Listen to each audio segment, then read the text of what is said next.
You know, hip-hop changing from positive to negative was not a consequence of history. It was not a circumstance of history. It was nothing that just happened on its own. It had nothing to do with the changing of the times. It had nothing to do with that. It had everything to do with the fact that there are people in this particular society who wants to see us exactly where we are. And we cannot let that point elude us. These are the facts. How do we know? 1967, Kerner Commission report on urban disorder. When black people said, yo, we're tired of this system. You know what I mean? This system is oppressing us. So we rebelled against the system. We burned things. We said, yo, we had enough. He did his little report on what caused these riots. He said, what caused these riots? He said it was young children who started these riots, and what was motivating them was a high self-esteem and an enhanced racial pride. He said the majority of the rioters were high school dropouts, but they had a higher political orientation than their peers who did not drop out. And they saw the system as their enemy, so they attacked it in the right circumstance. So, fast forward to 1992. Same thing. #1 record on the radio, we had Fight the Power. Fight the Power is on the radio. Rodney King gets beaten before the world. The black youth rebelled against the system. Again, they did it again. And why? What primed them? Positive hip-hop. Primed them. Fight the Power. X-Clan.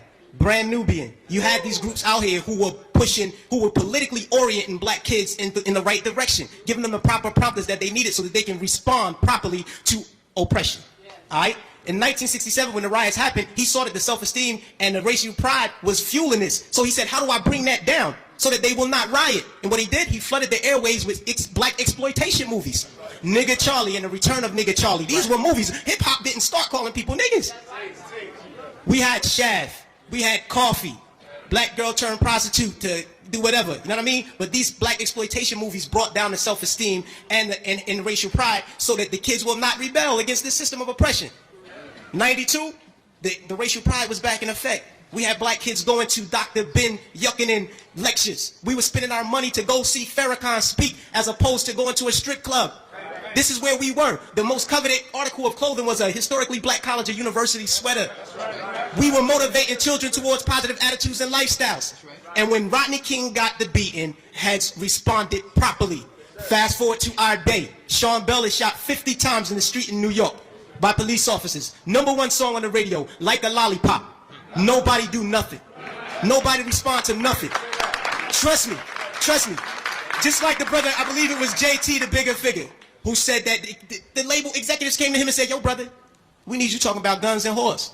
You know what I mean? That's right. That happens. I've been in those meetings with management and had to ask me, is what you're saying really what you believe, so that we'll know how to market you properly? You know what I mean? This happens. Young Buck on his album, he has a song on his album that talks about police terrorism.